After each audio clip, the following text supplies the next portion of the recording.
Hello बेटे, किवें हो तुसीं सारे? ठीक हो ना? मैं थोड़ी रेनू मैम बेटे ते तुहाडा वेलकम करदी हाँ अपनी इकनॉमिक्स की क्लास दे विच ते अपने चैनल क्वालिटी एजुकेशन मोगा ते बेटे बेटे जिवें कि आपां ना कल जिहड़ा मॉनेटरी पॉलिसी दे जिहड़ी क्वांटिटेटिव इंस्ट्रूमेंट सी मैजर सी ओह कीते सी काहदे लई एक्सैस डिमांड ते डेफिशिएंट डिमांड नूं कंट्रोल करन दे लई ते उहदा जिहड़ा सैकेंड पार्ट हैगा यानी कि क्वालिटेटिव इंस्ट्रूमेंट्स ओके यानी गुणात्मक उपकरण या गुणात्मक उपाਅ ਉਹ ਅੱਜ ਆਪਾਂ ਕਰਾਂਗੇ।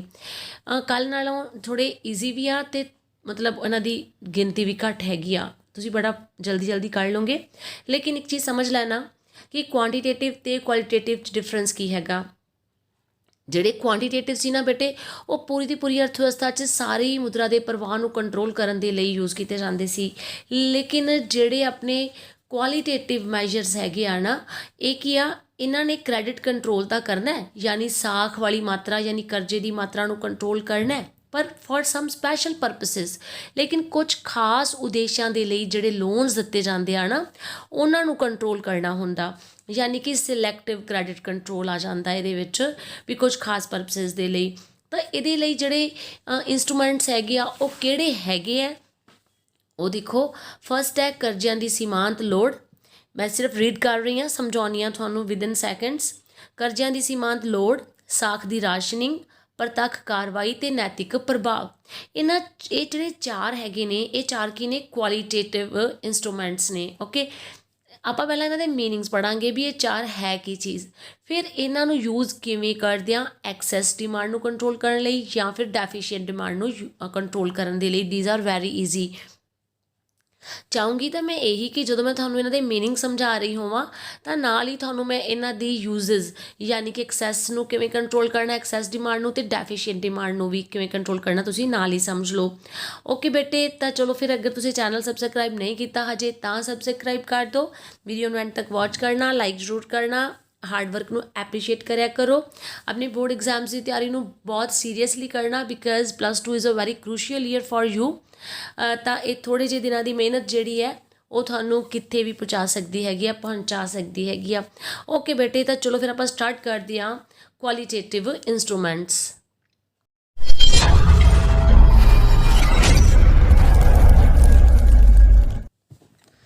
ਜੀ ਬੇਟੇ, ਤਾਂ ਕੁਆਲੀਟੇਟਿਵ ਇੰਸਟਰੂਮੈਂਟਸ ਔਰ ਸਿਲੈਕਟਿਵ ਕ੍ਰੈਡਿਟ ਕੰਟਰੋਲ ਤੋਂ ਕੀ ਭਾਵ ਹੈ? ਜਿਵੇਂ ਕਿ ਮੈਂ ਤੁਹਾਨੂੰ ਦੱਸਿਆ ਹੁਣੇ ਕਿ ਜਿਹੜਾ ਇਹ ਵਾਲਾ ਵੇ ਹੈ ਨਾ ਮੌਦਰਿਕ ਨੀਤੀ ਦਾ, ਮੋਨੀਟਰੀ ਪਾਲਿਸੀ ਦਾ, ਇਹ ਉਹ ਇੰਸਟਰੂਮੈਂਟ, ਉਹ ਉਪਕਰਨ, ਉਹ ਮੈਜਰਸ ਹੈ ਜਿਨ੍ਹਾਂ ਦੇ ਵਿੱਚ ਆਪਾਂ ਕੀ ਕਰਦੇ ਹਾਂ, ਅਰਥ ਵਿਵਸਥਾ ਦੇ ਵਿੱਚ ਕੁਝ ਵਿਸ਼ੇਸ਼ ਉਦੇਸ਼ਾਂ ਲਈ ਦਿੱਤੀ ਜਾਣ ਵਾਲੀ ਸਾਖ ਦੀ ਮਾਤਰਾ ਨੂੰ ਨਿਯੰਤਰਣ ਕਰਦੇ ਹਾਂ, ਯਾਨੀ ਕਿ ਕੁਝ ਖਾਸ ਪਰਪਸ ਲਈ ਜਿਹੜਾ ਲੋਨ ਦਿੱਤਾ ਜਾਂਦਾ ਨਾ ਉਹਨੂੰ ਕੰਟਰੋਲ ਕਰਨਾ ਹੁੰਦਾ। ਇਸ ਕਰਕੇ ਇਹਨੂੰ ਸਿਲੈਕਟਿਵ ਕ੍ਰੈਡਿਟ ਕੰਟਰੋਲ ਕਿਹਾ ਜਾਂਦਾ।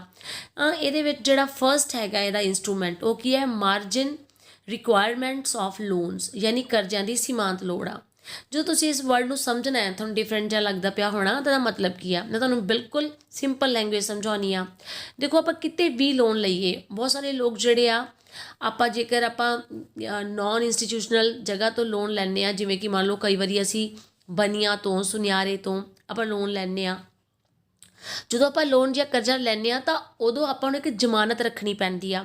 ਸਪੋਜ਼ ਐਗਜ਼ਾਮਪਲ ਆ ਕਿ ਤੁਸੀਂ ਕਿਸੇ ਸੁਨਿਆਰੇ ਕੋਲੇ ਜਾਂਦੇ ਹੋ, ਤੁਸੀਂ ਉਹਦੇ ਕੋਲੇ ਇੱਕ ਰਿੰਗ ਲੈ ਕੇ ਜਾਂਦੇ ਹੋ ਗੋਲਡ ਦੀ ਜ਼ਮਾਨਤ ਵਾਸਤੇ, ਗਿਰਵੀ ਰੱਖਣ ਵਾਸਤੇ, ਅਤੇ ਉਹ 10,000 ਦੀ ਆ। ਤੁਸੀਂ ਗਿਰਵੀ 10,000 ਦੀ ਜਿਹੜੀ ਰਿੰਗ ਰੱਖੋਗੇ ਤਾਂ ਕੀ ਤੁਹਾਨੂੰ 10,000 ਅੱਗੋਂ ਮਿਲੂਗਾ? ਨੋ, ਨੋਟ ਐਟ ਆਲ। ਠੀਕ ਹੈ, ਜੇ ਤੁਹਾਨੂੰ 10,000 ਹੀ ਉਹਨੇ ਦੇ ਦਿੱਤਾ, ਉਸ 10,000 ਦੀ ਰਿੰਗ ਦੇ ਬਦਲੇ ਉਹਦਾ ਤੁਸੀਂ ਸੇਲ ਕਰਤੀ, ਤੁਸੀਂ ਵਾਪਸ ਲੈਣ ਹੀ ਨਹੀਂ ਆਓਗੇ ਉਹਨੂੰ ਗਿਰਵੀ ਰੱਖੀ ਹੋਈ ਚੀਜ਼ ਨੂੰ, ਤਾਂ ਤੁਹਾਨੂੰ ਹਮੇਸ਼ਾ ਜਿਹੜਾ ਲੋਨ ਹੈ ਉਹ ਉਸ ਚੀਜ਼ ਦੀ ਵੈਲਿਊ ਤੋਂ ਘੱਟ ਮਿਲਦਾ ਹੈ, ਜਿਹੜੀ ਚੀਜ਼ ਤੁਸੀਂ ਜ਼ਮਾਨਤ 'ਤੇ ਜਾਂ ਗਿਰਵੀ ਰੱਖੀ ਹੋਈ ਹੁੰਦੀ ਆ। ਤਾਂ ਉਹਨੂੰ ਕਰਜ਼ਿਆਂ ਦੀ ਸੀਮਾਂਤ ਲੋੜ ਕਹਿੰਦੇ ਹੈਗੇ ਆ। ਦੇਖੋ, ਕਰਜ਼ਿਆਂ ਦੀ ਸੀਮਾਂਤ ਲੋੜਾਂ ਤੋਂ ਭਾਵ ਹੈ ਕਰਜ਼ਿਆਂ ਦੇ ਲਈ ਦਿੱਤੀ ਜਾਣ ਵਾਲੀ ਜ਼ਮਾਨਤ ਦੀ ਚਾਲੂ ਕੀਮਤ, ਯਾਨੀ ਪ੍ਰੈਜ਼ੈਂਟ ਦੇ ਵਿੱਚ ਉਹਦਾ ਮੁੱਲ ਕਿੰਨਾ ਹੈ, ਅਤੇ ਦਿੱਤੇ ਜਾਣ ਵਾਲੇ ਕਰਜ਼ਿਆਂ ਦੀ ਮਾਤਰਾ ਵਿੱਚ ਅੰਤਰ। ਐਗਜ਼ਾਮਪਲ ਦੇ ਰੱਖੀ ਹੈ ਕਿ ਤੁਸੀਂ 100 ਰੁਪਏ ਦਾ ਮਾਲ ਬੈਂਕ ਦੇ ਕੋਲ ਜ਼ਮਾਨਤ ਦੇ ਰੂਪ ਵਿੱਚ ਰੱਖਿਆ ਹੈ, ਤਾਂ ਉਹਨੇ 20 ਜਿਹੜੇ ਹੈ ਸੀਮਾਂਤ ਲੋੜ ਦੇ ਰੂਪ ਵਿੱਚ ਕੱਟ ਲਈ। ਮੰਨ ਲਓ ਕਿ ਜਿਹੜੀ ਤੁਹਾਡੀ ਕੋਈ ਚੀਜ਼ ਹੈ ਉਹ ਕਿੰਨੇ ਦੀ ਹੈਗੀ ਹੈ, ਸਪੋਜ਼ ਟੋਟਲ ਉਹਦੀ ਵੈਲਿਊ ਕਿੰਨੀ ਹੈ? 100 ਰੁਪਏ।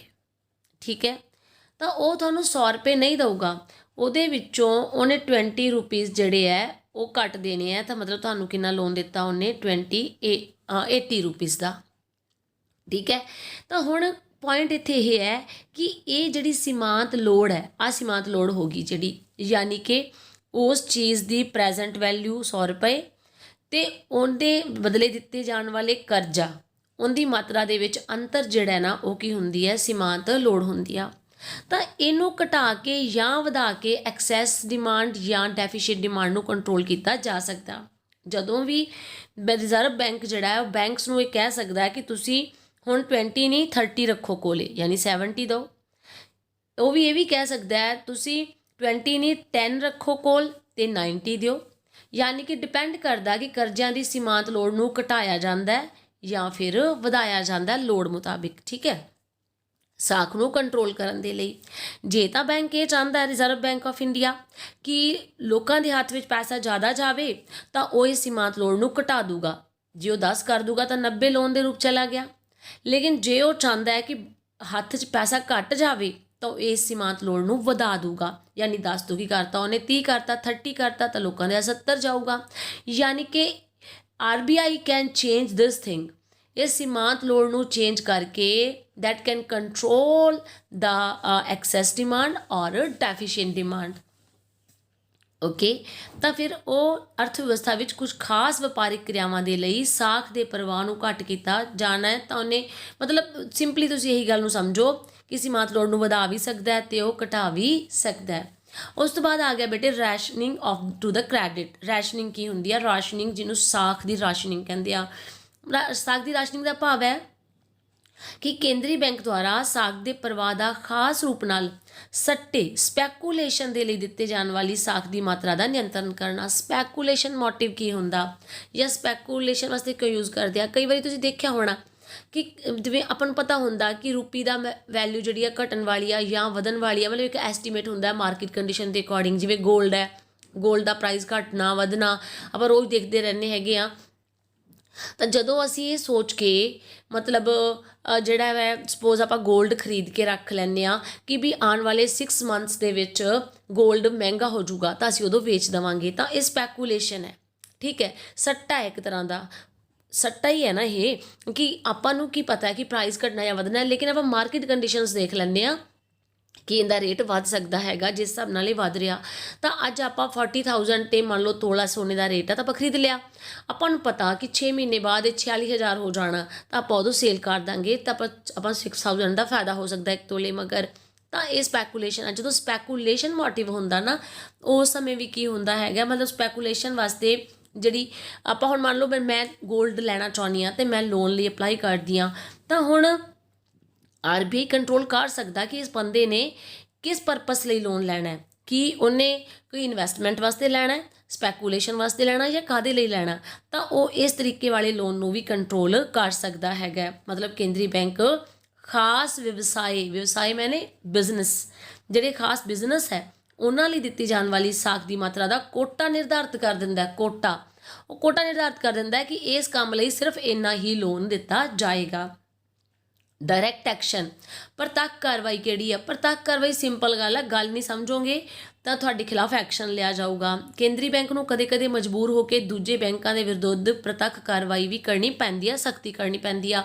मतलब जो केंद्रीय बैंक समझा रहा हुंदा कमर्शियल बैंक्स नूं कि you will have to obey my orders, मैं जो कह रहा तुहानूं वो करना पैना हैगा, मतलब कि मार्केट दे विच जिहड़ी साख नूं कंट्रोल करने के लिए करना पाऊगा। लेकिन अगर बैंक्स जिहड़े आ उनकी गल नूं नहीं ओबे करते या आपकी मर्जी करते हैं या उहदे मुताबिक काम नहीं करते तो उन्होंने उहदे मतलब मजबूर होके एक्शन भी करना पै सकता है।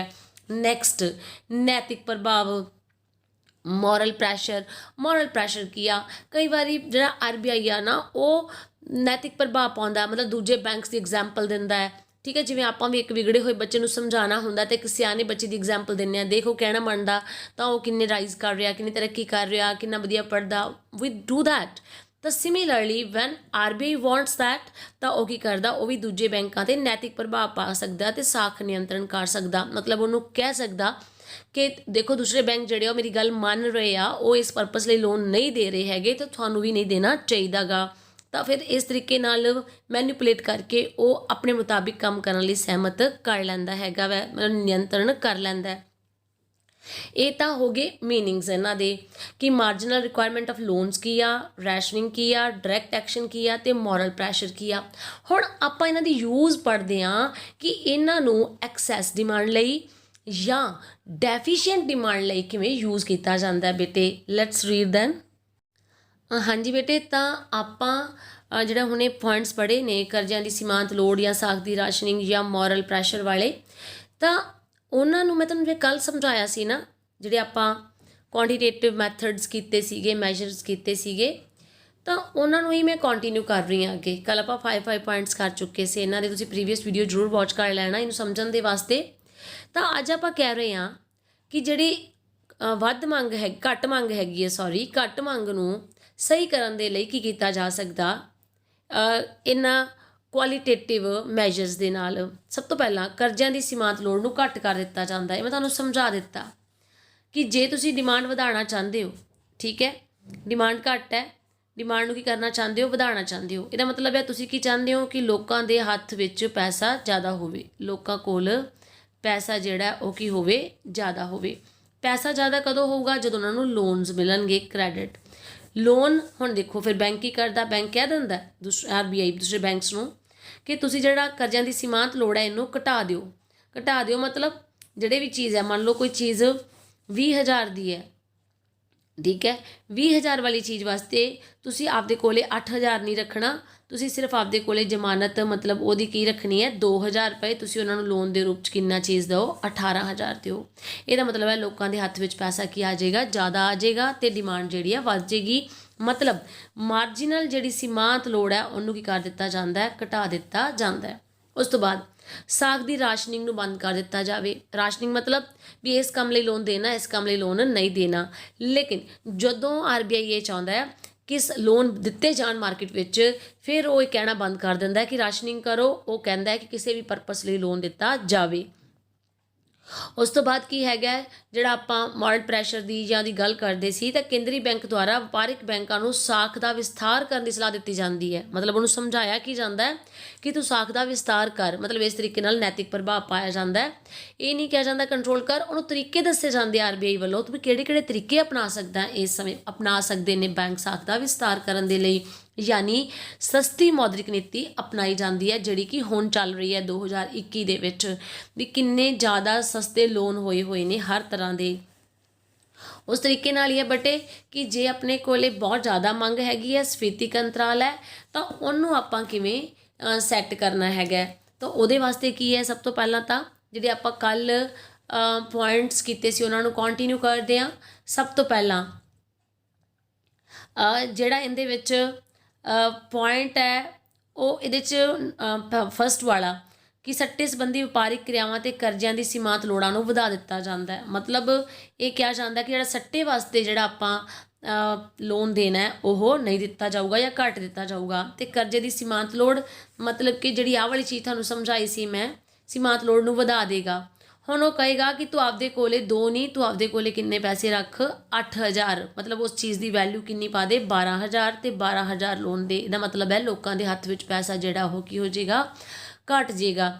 ਮਤਲਬ ਕਿ ਹੁਣ ਤੁਹਾਨੂੰ ਮਹਿੰਗਾ ਕਰਤਾ ਕਿ ਕਰਜ਼ੇ ਦੀ ਸੀਮਾਂਤ ਲੋੜ ਨੂੰ ਵਧਾ ਦਿਓ ਜੇ ਅਸੀਂ ਡਿਮਾਂਡ ਨੂੰ ਘਟਾਉਣਾ ਚਾਹੁੰਦੇ ਹਾਂ। ਤਾਂ ਸਾਖ ਦੀ ਰਾਸ਼ਨਿੰਗ ਕੀਤੀ ਜਾਂਦੀ ਆ। ਮਤਲਬ ਸਾਖ ਦੀ ਰਾਸ਼ਨਿੰਗ ਮੈਨੇ ਉਹੀ ਕਿ ਸਪੈਕੂਲੇਸ਼ਨ ਵਾਸਤੇ ਤੁਸੀਂ ਇਹ ਲੋਨਸ ਨਹੀਂ ਦੇਣੇ ਹੈਗੇ, ਸਾਖ ਦਾ ਬਹੁਤ ਅਧਿਕ ਪ੍ਰਵਾਹ ਨਾ ਹੋਵੇ। ਕੇਂਦਰੀ ਬੈਂਕ ਜਿਹੜਾ ਮੋਰਲ ਪ੍ਰੈਸ਼ਰ ਕਿਵੇਂ ਪਾਉਂਦਾ ਹੈ ਜਾਂ ਹੋਰ ਤਰੀਕੇ ਨਾਲ ਸਾਮਦਮ ਭੇਦ ਦੰਡ ਵਾਲੀ ਨੀਤੀ ਕਿ ਉਹ ਵਪਾਰਿਕ ਬੈਂਕਾਂ ਨੂੰ ਸਲਾਹ ਦਿੰਦਾ ਕਿ ਸਾਖ ਦਾ ਸੰਕੁਚਨ ਕੀਤਾ ਜਾਵੇ, ਯਾਨੀ ਕਿ ਲੋਨਸ ਜ਼ਿਆਦਾ ਨਾ ਦਿੱਤੇ ਜਾਣ ਤੇ ਉਹਨਾਂ ਨੂੰ ਤਰੀਕੇ ਅਪਣਾਉਣ ਲਈ ਕਹਿੰਦਾ ਹੈ। ਤਾਂ ਇਸ ਤਰੀਕੇ ਨਾਲ ਮਹਿੰਗੀ ਮੌਦਰਿਕ ਨੀਤੀ ਅਪਣਾਈ ਜਾਂਦੀ ਆ। ਤੁਸੀਂ ਇਹ ਵੀ ਯਾਦ ਰੱਖਣਾ ਹੈ ਕਿ ਮਹਿੰਗੀ ਮੌਦਰਿਕ ਨੀਤੀ ਕੀ ਆ ਤੇ ਸਸਤੀ ਮੌਦਰਿਕ ਨੀਤੀ ਕੀ ਆ। ਮਹਿੰਗੀ ਮੌਦਰਿਕ ਨੀਤੀ ਹੁੰਦੀ ਆ ਜਿਹਦੇ ਵਿੱਚ ਲੋਨ ਮਹਿੰਗੇ ਹੋ ਜਾਂਦੇ ਆ, ਰੇਟ ਆਫ ਇੰਟਰਸਟ ਜਿਹੜੀ ਆ ਵੱਧ ਜਾਂਦੀ ਆ, ਤਾਂ ਲੋਨ ਈਜ਼ੀਲੀ ਅਵੇਲੇਬਲ ਨਹੀਂ ਹੁੰਦੇ। ਸਸਤੀ ਮੌਦਰਿਕ ਨੀਤੀ ਕੀ ਹੈਗੀ ਆ, ਜਿਹਦੇ ਵਿੱਚ ਲੋਨਸ ਬਹੁਤ ਜ਼ਿਆਦਾ ਦਿੱਤੇ ਜਾਂਦੇ ਆ, ਰੇਟ ਆਫ ਇੰਟਰਸਟ ਜਿਹੜੀ ਆ ਘਟਾ ਦਿੱਤੀ ਜਾਂਦੀ ਹੈ ਤੇ ਈਜ਼ੀਲੀ ਲੋਨ ਅਵੇਲੇਬਲ ਹੁੰਦੇ ਆ। ਸਸਤੀ ਮੌਦਰਿਕ ਨੀਤੀ ਉਦੋਂ ਅਪਣਾਈ ਜਾਂਦੀ ਆ ਜਦੋਂ ਕਿ ਮਾਰਕੀਟ ਦੇ ਵਿੱਚ ਡਿਮਾਂਡ ਘੱਟ ਆ, ਤੇ ਮਹਿੰਗੀ ਮੌਦਰਿਕ ਨੀਤੀ ਉਦੋਂ ਅਪਣਾਈ ਜਾਂਦੀ ਹੈ ਜਦੋਂ ਮਾਰਕੀਟ ਵਿੱਚ ਡਿਮਾਂਡ ਬਹੁਤ ਜ਼ਿਆਦਾ ਹੁੰਦੀ ਆ। ਓਕੇ ਬੇਟੇ, ਤਾਂ ਉਮੀਦ ਕਰਦੀ ਹਾਂ ਕਿ ਤੁਹਾਨੂੰ ਅੱਜ ਵਾਲਾ ਇਹ ਟੌਪਿਕ ਜਿਹੜਾ ਹੈਗਾ ਸਮਝ ਆ ਗਿਆ ਹੋਣਾ, ਕੁਆਲੀਟੇਟਿਵ ਮੈਜਰਸ ਵਾਲਾ। ਤੇ ਤਰੀਕੇ ਨਾਲ ਇਹਨੂੰ ਯਾਦ ਕਰ ਲਿਆ ਜੇ। ਬਹੁਤ ਸਾਰੇ ਕੁਐਸਚਨਸ ਬਣਦੇ ਆ and very important questions also. ਤਾਂ ਮੈਂ ਜੋ ਵੀ ਥੋੜ੍ਹਾ ਬਹੁਤਾ ਇਸ ਚੈਪਟਰ 'ਚੋਂ ਰਹਿ ਗਿਆ ਵਾ, ਉਮੀਦ ਕਰਦੀ ਹਾਂ ਕਿ ਕੱਲ੍ਹ ਤੱਕ ਤੁਹਾਨੂੰ ਉਹ ਵੀ ਕਰਵਾ ਦੂੰਗੀ। ਲੇਕਿਨ ਤੁਸੀਂ ਜ਼ਰੂਰ ਨਾਲ ਕਰਦੇ ਰਹਿਣਾ ਤੇ ਟੈਨਸ਼ਨ ਨਹੀਂ ਲੈਣੀ, ਇਕਨੋਮਿਕਸ ਦੀ ਟੈਨਸ਼ਨ ਬਿਲਕੁਲ ਨਹੀਂ ਲੈਣੀ ਹੈਗੀ ਗੀ। ਓਕੇ ਬੇਟੇ, bye bye, take care, bless you, ਪੜ੍ਹਦੇ ਰਹੋ, ਖੁਸ਼ ਰਹੋ, ਬਹੁਤ ਤਰੱਕੀ ਕਰੋ।